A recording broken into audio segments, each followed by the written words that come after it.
up, you guys? It's Mary. And Leave us a like, subscribe, share, and comment. Down below because today we are reviewing Bachelor in Paradise Part 1 of Week 2, you guys. I know this has taken forever to come around. I was not well, but I am back to health now. Leaving to Kenya tomorrow. in less than 10 hours. Yes, so it's been a lot going on. So we apologize. Hours. Yes, you guys. Really do. We really, really do. Please forgive us. But we're gonna hop right into. We're not gonna waste nobody's time. But you guys, what's her name? Victoria has come to shake up Genevieve and Victoria has come to shake up Genevieve and Justin's relationship or whatever, and Genevieve did not take it well. She has actually been an emotional wreck. Passing out. Yes. While they were gone on their dates. Which I thought was very unhealthy, and also I felt like she should have been making her own connections. Yeah. She should have been connecting with other people. She should have been talking to other people, not putting your eggs in one basket. We say this here all the time, and we say until a man has engaged you or let it been firmly known that he is for you and only you. Like how Brandon did with Serena? Yes. Oh, Serene? Serene, you keep it moving. Yes. You know what I'm saying? Yes. And keep on dating. Yes, keep dating. Leave, be open to dating and seeing who is for you. Because you might find this connection that you're here crying over is probably drier than the Sahara Desert. And you might have one that's a little more moist or whatever. So, but what I noticed was that Justin has a personality, because I found him to be a little boring. I thought he was very dry, very boring. I thought he was just boring. I was just like, but this guy has a whole personality. It was so easy with him and Victoria. Yeah, he was smiling. He was really talking so much. Yeah, he really just came to life. You know what I'm saying? And that's when I knew that he definitely was never into Genevieve, which I never thought he was. Because my thing is, if a guy's really into you, he's not going to have you trying to make conversation all the time. You know what I'm saying? Like, he's going to let you know that I'm into you, and he's going to be firm about it. So I just felt like, Genevieve, you should have gone somewhere else like a long time ago. But I did think that the whole thing with him and Victoria, I thought that she would be a good match for him. For him, but I don't know if he'll be a good match for her. I'm still trying to figure her out. I don't think I've gotten it yet. But I do. It was nice to see his personality and see how he is as a person, and just seeing how much he can laugh and really open up and to be bubbly and everything. But the fact that Geneva was just so unhinged was actually disturbing. Genevieve, she really was just like she losing was talking it to everybody about this. And then I was like, crying about it, and this was day 1 or day 2? This is day 2. Come on. Where you're all hung up on this guy and everything. Then my thing, I thought it was a really bad move, because it's like you act like his boys aren't there watching you act belligerent. Like, he is going to go to them. Everything for him to tell him when he comes. Yes, Casey, that gossipy ninny was all up in the soup. Yeah, he sure stirring was. it, seasoning it, putting his own little 2 cents all up in it. He was there for all of it. I know. And even Michael was there. The zaddy, he was there also. And he was the one who even told Justin about what the hell was even going on. Well, that's in the second part. Are we doing both together? No, that was not in the second part. Yes, it was. No, because he came back to talk to Genevieve after his date. But did he have the second one? No, he actually went to talk to Genevieve after her date. They talked twice. The first time they talked, it was after he had his dates with her, and she was like, "Well, I need an answer, and it's my birthday." The second time was when it was the second part. It was the rose ceremony, and it was her birthday still or whatever. And he was trying to decide who he's giving his rose to. Okay, gotcha. But we'll get to part 2 later. Yes. But so I felt like Genevieve, you really should have just kept your cool. Because the thing is, you're here acting... Because, I feel like he did go... Yeah, very possessive. But also the thing is, when he was about to go on his date with Victoria, he did go to talk to Genevieve about, hey, this is how I'm feeling or whatever, and stuff like that. Are you okay or whatever? And, my thing is... and then he was like, if you were to go on a date, I want you to explore that connection. I want y'all to remember that man said that. Yes. Because we're going to get to that later. But he was like, I would want you to explore that, because that's what we're here for. This is paradise. Yes. So she did not give him any hoopla, even though she was feeling some type of way. And she's like, where would that get me? Right. Where would that get me if I was upset? Right. But you decided to in the public everywhere. Don't you think one day his boys are going to tell him something? Yes, they will. Exactly. So I just felt like she really just shot herself in the foot. She really should have. She really should have just been calm. Talk to some of the guys, even if you aren't flirting or whatever. Talk to somebody else. You never know where a beautiful connection could come from. Exactly. Quite honestly, so that's what I felt about that whole thing with Genevieve. Honestly, but when they came back or whatever stuff like that, and they were talking, she basically told him, look, I need an answer. It's my birthday, which I felt was wrong for him to have a conversation with her on her birthday, because it literally just turned midnight. Yeah. And she was like, I need an answer. You need to back to what I was saying. Okay. Yes. So he sits with Genevieve on her birthday. Yes, to tell her about what was going on and all that stuff. Yeah. It did not go well. I thought it was a nice gesture, and I think the way she kind of... It was a nice gesture, because first what he did was he was like, how was she acting or whatever? Michael was like, well, she's been pouty all day. Yes. She's been moody. Yes. She's been in a really bad mood. Yes. And she was trying to be all smiley, like, And then also, before he even came to talk to her or whatever, Casey was asking her, oh, so what's going on? Are you going to go talk to him? Because obviously he's been seeing you act belligerent all day. Yeah. And she's like, no, like, I don't even care anymore. No, I don't even care anymore. He's like, oh, so you want him to come talk to you. Even Casey was checked out. He does not come. And then she continued to talk about him, even after she just said, I don't care anymore. So I was like, she does really care. Yeah. I'm sure Casey thought the same thing too. And even Hunter was there like, girl, please stop lying, because I've been hearing you talk about this man all damn day talking about you don't care. But yes, so after that, whatever, he sat down with her, they talked and stuff like that. It really did not go well. He had gotten defensive because apparently he does like Victoria now. The connection is much better. Yeah. We can all see that he actually is digging Victoria. He's not really into her. He really is. He's not really into Because doesn't he go back to Victoria to tell her that, ask her, or that's the second part? That's the second part. Okay. Yeah. I thought it was a nice thing that he did the cake, and I just felt like Genevieve should have. This is not the cake part. That was in part 2. Part 1 is when she was wearing the white and blue dress that was strapped across her chest, and she was sitting on the cat. I was saying. So yes. They had a conversation, he got defensive, and she said, you know what, I'm going to let you feel whatever you need to feel. And he got up and he rolled his eyes. Yeah. I thought it was odd. I thought Genevieve's whole behavior was odd. But, this is what it is. I felt like men, they never like to break up. They never want to start drama. So when he even went to her, he was like, oh, how are you feeling? And I like the fact that in the beginning, she wasn't really saying much.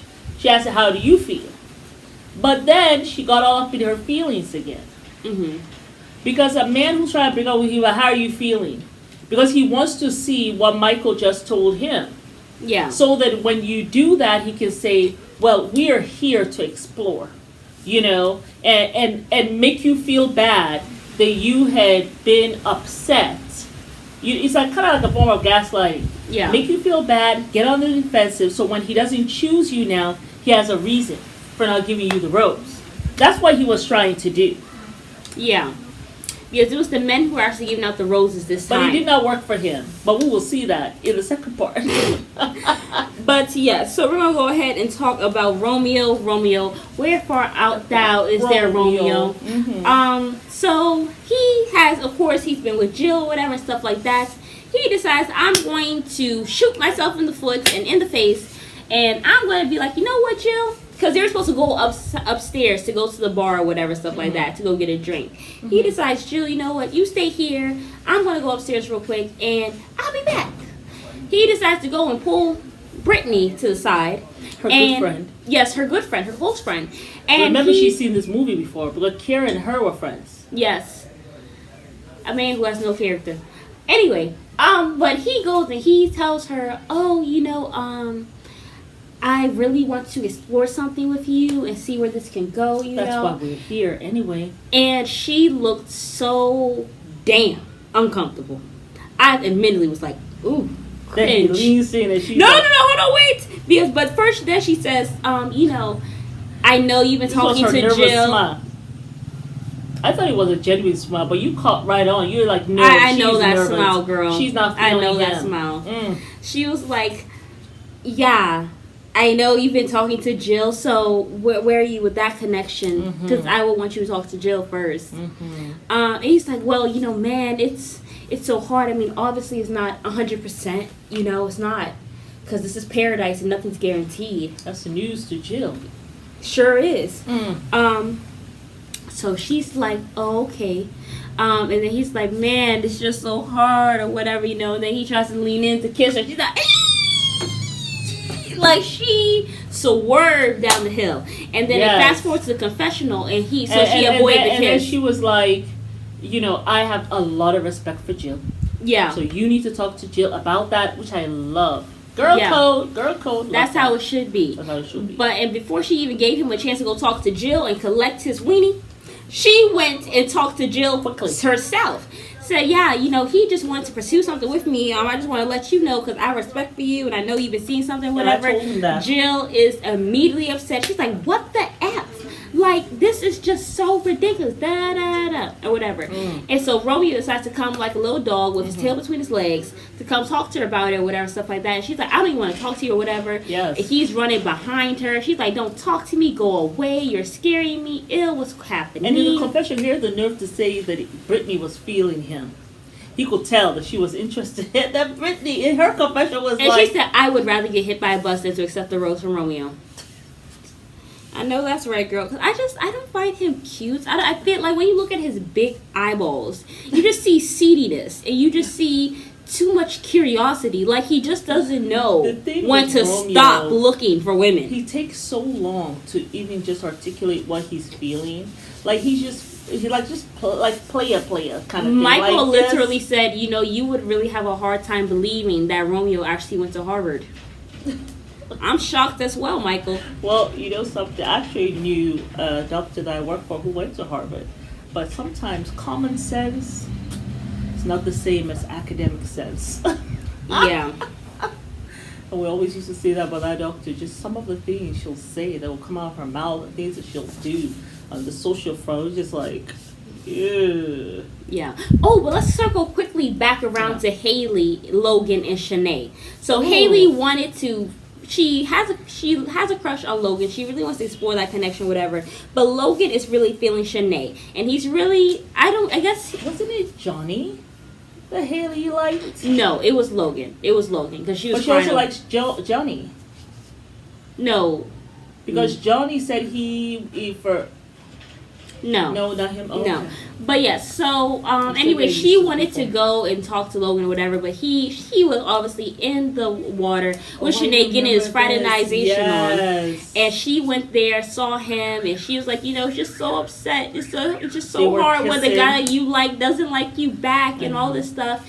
And I just felt like, Haley, once again, you're putting your eggs in all of the wrong baskets. If you see a man is not coming to you, he does not want you. As much as it might hurt you, you tie a kata and you go find some other man who has his kata also tight. Did she try to talk to Logan? He did. And she did. And it was so dry. That was after he was with Shanae. Yes. In the pool. In the water. He was like not even trying to talk to her at all. At first we were like, why is he not talking to her? Like, did they not have a connection? Like, what's going on there? Whatever. He even seemed annoyed by her. She sat there. Yeah, because she was just like, you know, well, I'm going into my shell because I'm shy. He was like, oh, okay, so when you like a snail, he's like, it's like a turtle. It's not snail.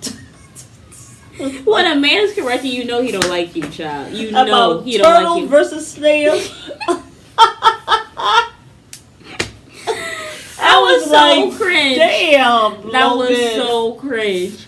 But yeah, so after that had happened or whatever, like Logan has a mean side to him that I don't like. Like he didn't have to do all that. He could have just said, you know, Haley. But that's why him and Shanae get along well. So they're both assholes. Yes. Although Shanae is being quite nice this time around. Like first of all, she still also has the asshole in her. Yeah. And just like how Logan's being all nice and sweet to Shanae, he also has that a-hole in him as well. That's why he sees that. Yeah, exactly. He's attracted to that. Well, yes. Let's see how that goes for you, Logan. But yeah, so she basically curved her or whatever. And at first I was like, why is he not connecting with her? But in the part 2, we see that he's actually really feeling Shanae. That's why he didn't even bother to go there. Yeah. Which, I mean, I guess is admirable. He could have... No, it wasn't admirable. I felt it was admirable that he really liked Shanae. That's what I like. I mean, but I felt like he could have. There's a way that he could have gone about it. There's a way he could have said it to her. He could have let that little girl down. Yeah. I mean, really. Because I think of Lace too, when she was trying to connect with him, and he did it on purpose with her whole name thing. So loose. he has like calling her loose. That was so funny. Also like calling her loose, like slut shaming her or some nonsense. Well, he has an asshole thing to him. He just, and now this is the second time because you were saying, you were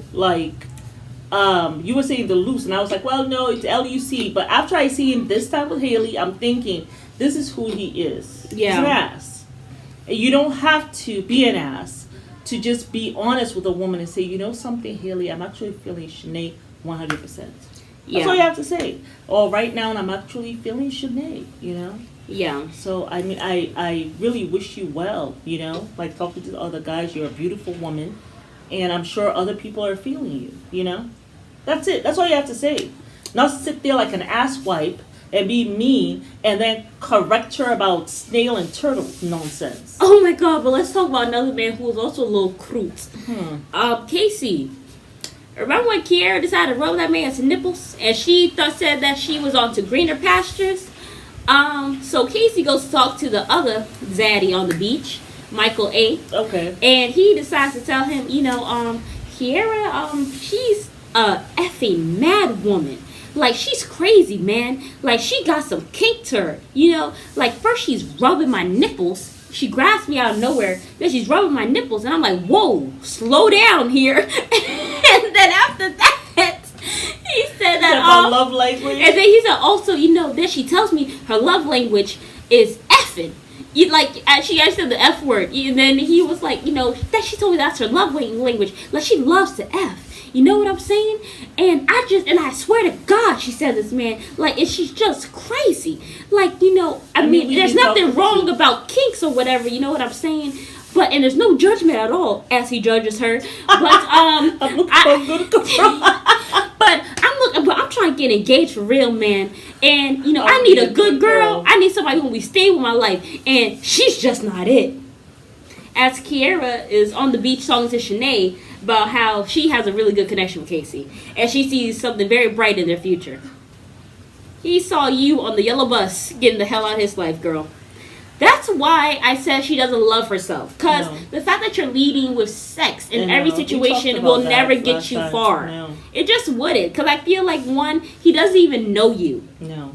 Like me as a woman, if a man came up to me and he's just talking about sex and he's rubbing my nipples on the couch, I'm like, you lucky if I'll mace your ass. You know what I'm saying?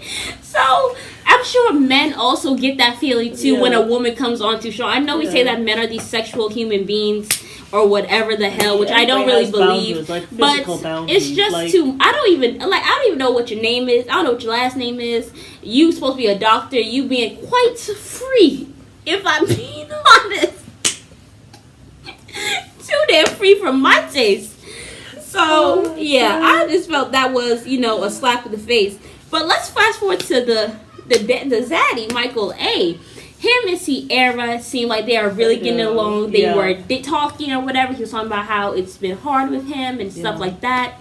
My only concern is, and he said it, I don't want to have somebody to help me get there to be ready for somebody else. And I feel like maybe his fear is that he's not ready. Yeah. That's what he said. And the way he was crying in that confessional, I don't know. I also feel like maybe... love them, I just feel like I want more for Sierra. I want someone who is ready and there 100%. 100% and all of that stuff because she deserves it. She's such a beautiful soul. Like, she is a mammy, and I always say, oh, stop mammying people, Sierra. But she has that mothering thing. Which I think is beautiful for any woman to have. But she also has that, like, feminine thing. She's very feminine. for the man and stuff like that. I just feel like that's really what he needs. He needs a Sierra, but I want it to be good for her too. I want it to be like I want to be able to say that Sierra that Michael would be good for Sierra. Yeah. And I don't know if I can say that yet. No.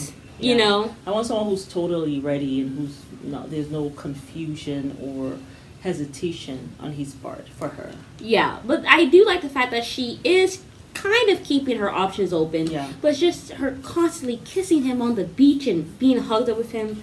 Yeah. Keep it open, Sierra, because this is not a done deal. Michael and Serena are. They're just waiting for the end so he can propose. Yeah, you mean Brandon and Serena. Yes. Yeah. So that's my thing. That I want her to keep her options open because she deserves somebody phenomenal. Yeah. But yes, let's fast forward back to the evening because I forgot some things. Okay. But apparently there was this girl named Sally that Justin was all over at some events or whatever. The girls found her suitcase. Okay. Remember they're talking about Sally or whatever. Apparently she's supposed to be coming. Wells gives this really... saw the whole thing. But my thing was... I was so shocked, I was disgusted. Yeah, how you guys just went into Genevieve. You open up her suitcase, throw everything down. Like at this point, Genevieve, I don't even want to hear you talk about Shanae and all her craziness because this was just crazy to me. And then you grab her vibrator and her weave, hair extensions. Take her vibrator, move it around from person to person. Until Kiara has to go to use it. Like, Kiara, you're a doctor. Really? You're using someone else's vibrator? Really? That was so nasty. It was so gross. Like, she is a very lost soul. So I just feel Genevieve. She needs healing. What she did, I thought, was just totally foul. And all the women who took joy in that. It all was funny. It's not okay. No. It's not okay at all. This is her personal stuff. This is not Bad Girls Club. Like, what the hell is this?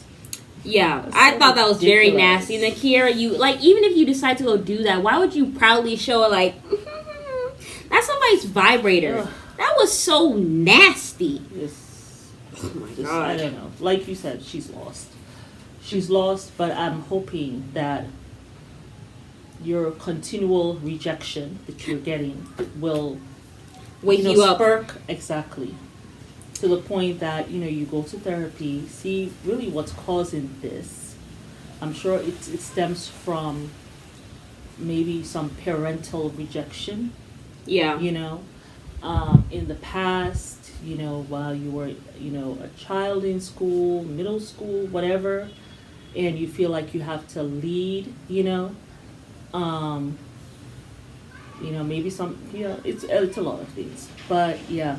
Hopefully you will get some therapy and figure that out. You're a beautiful girl, like we said before, right? Yeah. And you have to, know your worth, Yeah. So. But, Shanae and Logan actually did, they had a date card. They did go on a date. Yeah. It did end up going very well. Yes. And we see that he's actually very much into Shanae. Into her, yeah. So I was happy about that. And she felt like, when I'm with him, I feel protected and all this stuff.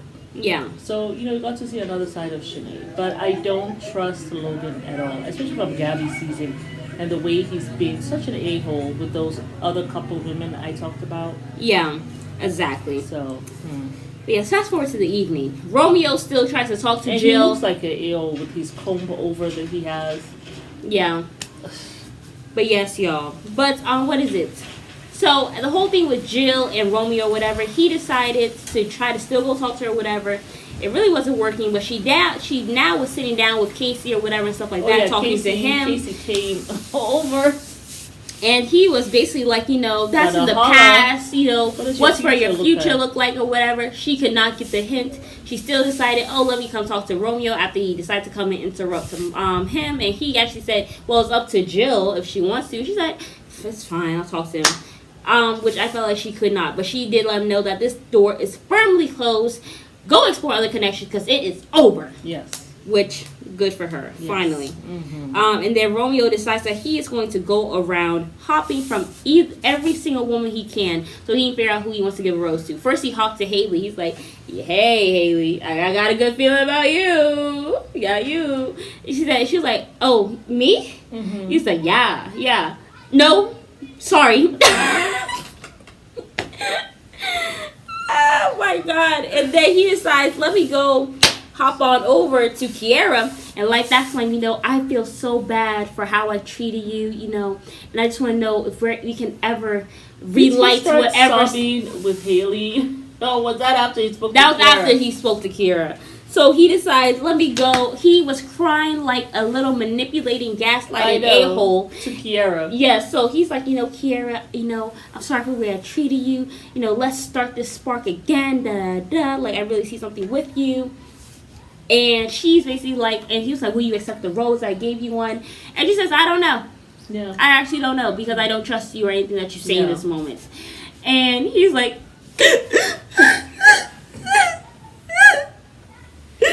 I'm just so sorry for the way I treated you. No, he's sorry that he knows going to accept this rose and that he's seeming to be. Right. I think that he had to be drunk by this time because the decisions he was making was so far left field. It was not even funny. So he is very immature. Yeah, it was a mess or whatever. But she basically comforted him, patted him on the back. He went back over to Haley, started sobbing on the table. And that was the end of that episode. What's wrong with you, bruh? What is wrong with you? I don't know. Somebody send this man some help and some tears. So yes, y'all, it's Mary and Amma. Let us know what y'all think about this degeneracy. And we invite you guys to like, subscribe, share, and comment down below. Bye.